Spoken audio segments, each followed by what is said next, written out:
नमस्कार। आप सभी का इस वीडियो में स्वागत करती हूँ। आशा करती हूँ कि आप सभी लोग स्वस्थ एवं मस्त होंगे। आज की इस वीडियो में मैं बात करने वाली हूँ UP BSc nursing Atal Bihari Vajpayee medical university CNET exam 2024 के लिए आप तैयारी कर रहे हैं तो आज की इस वीडियो को पूरा जरूर देखिएगा। A to Z आपको इन्फॉर्मेशन इस वीडियो के माध्यम से दी जाएगी। साथ ही साथ बहुत सारी ऐसी बातें हैं जो आपको अभी तक किसी ने नहीं बताई, वो भी हम आपको इस वीडियो के माध्यम से बताएंगे। यदि आप अपना सिलेक्शन 2024 में लेना चाहते हैं, सीट एक पक्की करना चाहते हैं अपने नाम, तो इस वीडियो को पूरा जरूर देखिएगा। चलिए वीडियो को शुरू करते हैं। शुरू करने से पहले आप सभी से छोटी सी रिक्वेस्ट करना चाहेंगे कि वीडियो को आप सभी स्टूडेंट ज़्यादा से ज़्यादा शेयर करिएगा, जिससे बाकी के स्टूडेंट्स को भी जानकारी हो सके। और चैनल को अभी तक आपने सब्सक्राइब नहीं किया तो कर लीजिएगा। आप तैयारी कर रहे हैं यदि Atal Bihari Vajpayee medical university BSc nursing या पैरामेडिकल की या AIIMS BSc nursing CP NET की, तो आप हमारे चैनल पर बेहतरीन बायोलॉजी की तैयारी साथ ही साथ नर्सिंग एप्टीट्यूड की तैयारी कर सकते हैं। ठीक है, तो चलिए क्लास को स्टार्ट करते हैं। डेली यहाँ पर लगभग 4:30 बजे आपकी क्लास स्टार्ट होती है लाइव। उस क्लास को आप सभी अटेंड जरूर करिएगा। तो देखिए यहाँ पर सबसे पहले हम बात करते हैं कि इसका एग्जाम जो है उसका एग्जाम पैटर्न क्या है। तो देखो यहाँ पर एग्जाम जो क्वेश्चन आपसे पूछे जाते हैं वो आपका OMR सीट यानी कि पेपर जो इसका होता है वो ऑफलाइन होता है। OMR सीट आपको दी जाती है, उस पर आपका पेपर होता है। ऑनलाइन यहाँ पर पेपर आपका नहीं होता है, ऑनलाइन पेपर आपका नहीं होता है यूपी बीएससी नर्सिंग का। साथ ही साथ यहाँ पर 200 क्वेश्चन आपसे पूछे जाते हैं। 200 क्वेश्चन में किसी प्रकार की कोई नेगेटिव मार्किंग नहीं है। एक क्वेश्चन का आपको 1 नंबर यहाँ पर दिया जाता है। ठीक है, साथ ही साथ यहाँ पर जो पेपर आपका मीडियम है वो इंग्लिश मीडियम है। बट कोशिश हम ये कर रहे हैं कि इस साल आपका एग्जाम जो है वो हिंदी और इंग्लिश भाषा में जरूर आए। मैं इस पर ट्यूटर कैंपेन भी चला रही हूँ, आप भी उसका सपोर्ट कर सकते हैं और ज़्यादा से ज़्यादा यह ट्यूटर कैंपेन को सपोर्ट किया जाएगा तो हो सकता है कि आपका पेपर जो है वो हिंदी भाषा में भी आए, जिससे हिंदी मीडियम वाले बच्चों को नुकसान ना हो और वो अपना सपना जो है वो पूरा कर सकें। तो पेपर वैसे तो 2023 के अनुसार देखा जाए तो यहाँ पेपर हिंदी मीडियम में नहीं आता है बल्कि इंग्लिश में आपका पेपर आता है।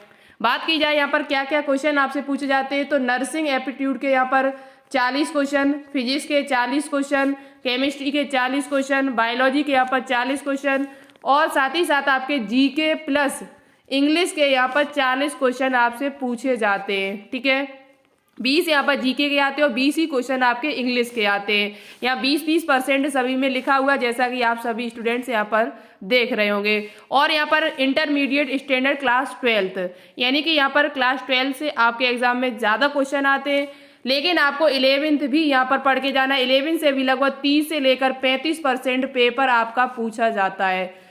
आपको ज़्यादा ध्यान 12th क्लास पर देना है, बट यहाँ पर 11th भी आपको पढ़ के जाना है। 11 से भी आपके एग्जाम में क्वेश्चंस पूछे जाते हैं। अब यहाँ पर हम बात करते हैं कि मिनिमम क्वालिफाइंग मार्क्स कितने होने चाहिए, कितनी कट ऑफ यहाँ पर जाती है। कट ऑफ की तो बात की बात है, यहाँ पर पहले तो आप यहाँ पर क्वालिफाई हो जाए। यदि आप क्वालिफाई हो जाते हैं तभी आप काउंसलिंग में भाग ले सकते हैं।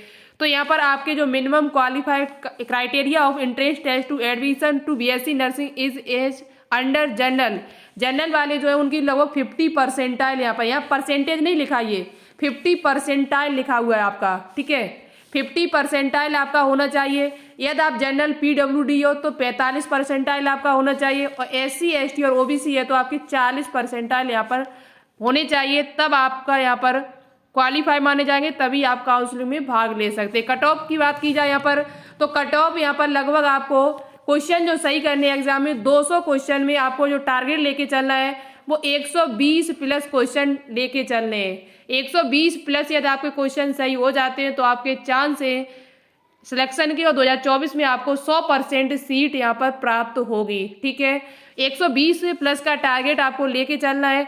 यदि आप अच्छा टॉप कॉलेज लेना चाहते हो तो आपको कम से कम यहाँ पर 140 प्लस करना होगा। यदि आप टॉप कॉलेज में एडमिशन लेना चाहते हैं तो 140 प्लस आपको करना है, जिससे आपको अच्छा कॉलेज KGMU जैसा, SN medical college, UPMS, SGPGI इस प्रकार के कॉलेज आपको आराम से मिल जाएंगे और आप ये कर सकते हैं। अभी भी आपके पास टाइम है, 5 से लेकर 6 महीने टाइम है आपके पास।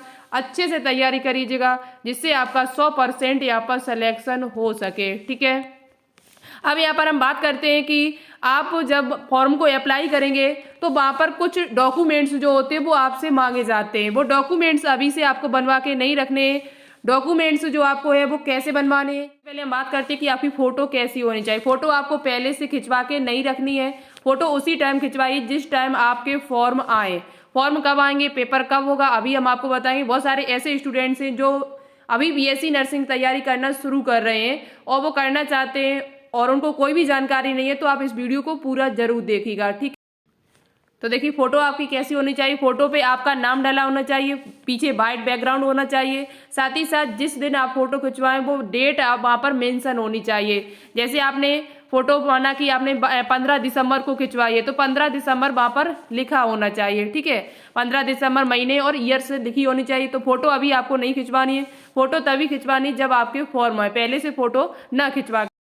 अब यहाँ पर हम और भी डॉक्यूमेंट्स की बात करते हैं तो सबसे ज़्यादा जो दिक्कत आती है वो कास्ट सर्टिफिकेट पर आती है। जाति प्रमाण पत्र पे सबसे बड़ी दिक्कत यहाँ पर आती है। तो यहाँ पर जो ओबीसी वाले जो बच्चे हैं वो कास्ट सर्टिफिकेट पहले से बनवा के मत रखिएगा। 1 अप्रैल 2024 के बाद का आपका कास्ट सर्टिफिकेट होना चाहिए। 1 अप्रैल 2024 के बाद का होना चाहिए। इससे पहले वाला यदि आपके पास रखा है, आप लगाना चाहते हो तो मत लगाइएगा और पहले से भी बनवा के मत रखिएगा। अपना टाइम प्लस पैसा बर्बाद मत करिएगा, ठीक है।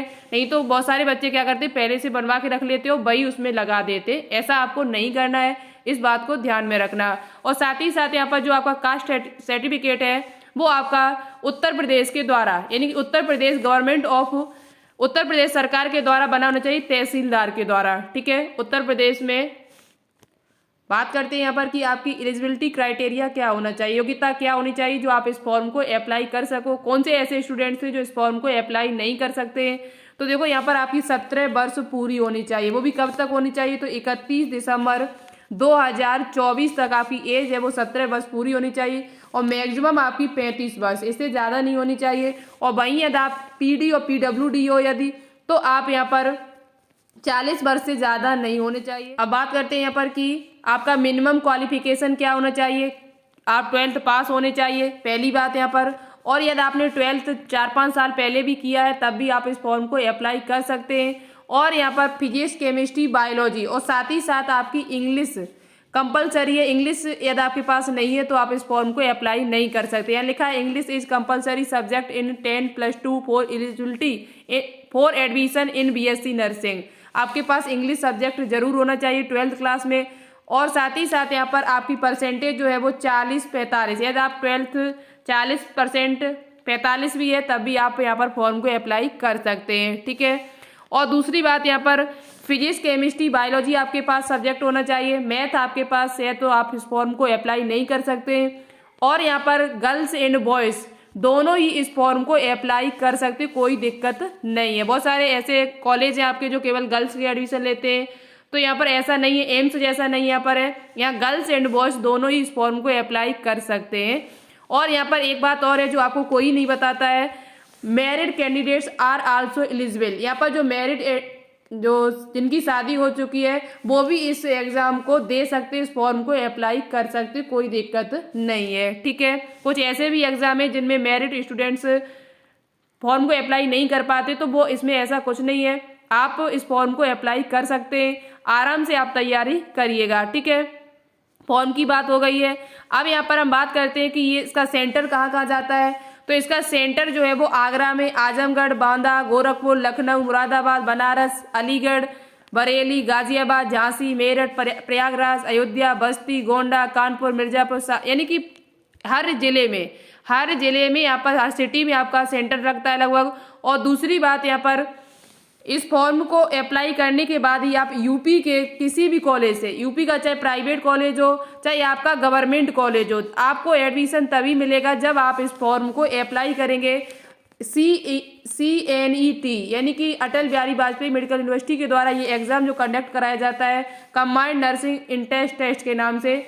इस फॉर्म को जब आप अप्लाई करेंगे तभी आप यूपी के किसी भी कॉलेज से यहाँ पर बीएससी नर्सिंग कर सकते हैं, जैसा कि यहाँ पर लिखा हुआ है। और यहाँ पर all nursing college affiliated to Atal Bihari Vajpayee medical university, जैसे SGPGI जैसे कॉलेज है आपके, KGMU कॉलेज है, राम मनोहर लोहिया कॉलेज है आपका, यूपी उमेश कॉलेज है, यानी all government and private college जितने भी यहाँ पर हैं सभी इसी से जुड़े हुए हैं। और बीएससी नर्सिंग जो कोर्स है वो 4 साल का कोर्स है।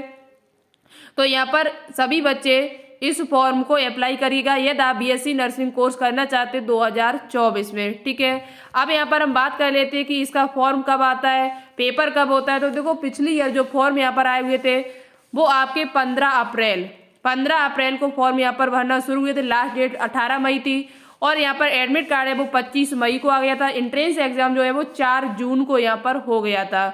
तो आपके पास अब ज़्यादा टाइम नहीं बचा हुआ है, 5 से लेके 6 महीने जो भी बचे हुए हैं इनमें आपको आराम से तैयारी करनी है, ठीक है, जिससे आपको कोई भी समस्या आगे नहीं आए। तो ये पूरी जानकारी हमने आपको दे दी है।